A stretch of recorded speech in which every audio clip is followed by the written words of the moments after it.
Mariing pinabulaanan ng pamunuan ng Iglesia ni Cristo ang mga aligasyon ng katiwalian na isiniwalat ni Ka Angel Manalo na kapatid ng pinuno ng organisasyon na si Ka Eduardo Manalo. Ayon sa tagapagsalita ng INC na si Brother Edwil Zabala, walang katotohanan ng umano'y irregularidad sa mga proyekto ng kapatiran, partikular na ang pagpapatayo ng Philippine Arena.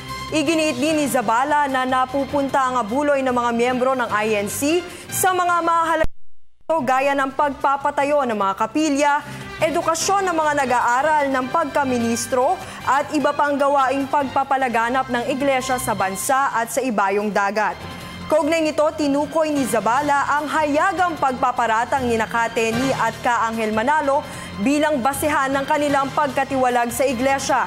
Sa kabila nito, nananatili naman umanong bukas ang pamunuan ng INC sa kampo na ni Nakateni at Ka Angel upang maayos ang naturang issue.